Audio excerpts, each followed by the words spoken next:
এদিকে আরজিকর কাণ্ডে কলেজ কাউন্সিলের তদন্ত কমিটির রিপোর্ট জমা পড়ল কলেজে। রিপোর্টের ভিত্তিতেই 4টি ক্যাটাগরিতে ভাগ করে অভিযুক্তদের শাস্তির নিদান। অভিযুক্তদের কলেজ থেকে বহিষ্কার করা হলো, হস্টেল থেকেও বিতাড়িত করা হলো অভিযুক্তদের। ন্যাশনাল মেডিকেল কাউন্সিলের নিয়ম মেনে এই সিদ্ধান্ত। প্রথম ক্যাটাগরিতে সৌরভ পাল, আশিস পান্ডে সহ 10 জনের নাম রয়েছে। অভিযুক্তদের বিরুদ্ধে প্রমাণিত অভিযোগগুলি পাঠানো হবে আইসিসিকে। সেই মতো ব্যবস্থা নেবেন আইসিসি। ওয়েস্ট বেঙ্গল মেডিকেল কাউন্সিলের কাছেও অভিযুক্তদের নাম পাঠানো হবে।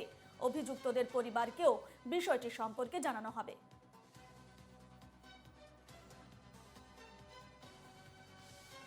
ডক্টর সৌরভ পাল, আশিস পান্ডে, অভিষেক সেন, অনুশ্রী থাপা, নির্ণয় বাগচি, সারিফ হাসান, লীলান্ডি দেবনাথ, অমরেন্দ্র সিং, সতপাল সিং অ্যান্ড তানবীর আহমেদ গাজী, এদেরকে এক্সপেল করা হলো কলেজ থেকে। কলেজ কাউন্সিলিং এর যে সম্মিলিত মত, সেই মতের ভিত্তিতে। এছাড়াও এদের বিরুদ্ধে বিভিন্ন জনের কাছে সেক্সুয়াল হ্যারাসমেন্ট থেকে শুরু করে 9 তারিখের মতন যে নারকীয় ঘটনা ঘটেছে, প্রায় সেই ধরনের জায়গার বিভিন্ন অভিযোগ ছিল।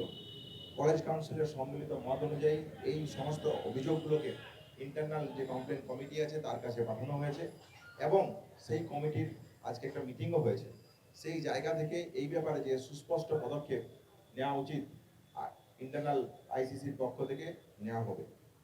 দ্বিতীয়ত হচ্ছে যে এই যে 10 জনের নাম বললাম, এরা বিভিন্ন র্যাগিং থেকে শুরু করে কলেজের ভিতরে যে সব কাণ্ডে যুক্ত ছিল, সেই জায়গা থেকে অ্যান্টি র্যাগিং কমিটির কাছে যাবতীয় যা কমপ্লেন, সেই কমপ্লেন পত্র আমরা জমা দিয়ে এসেছি।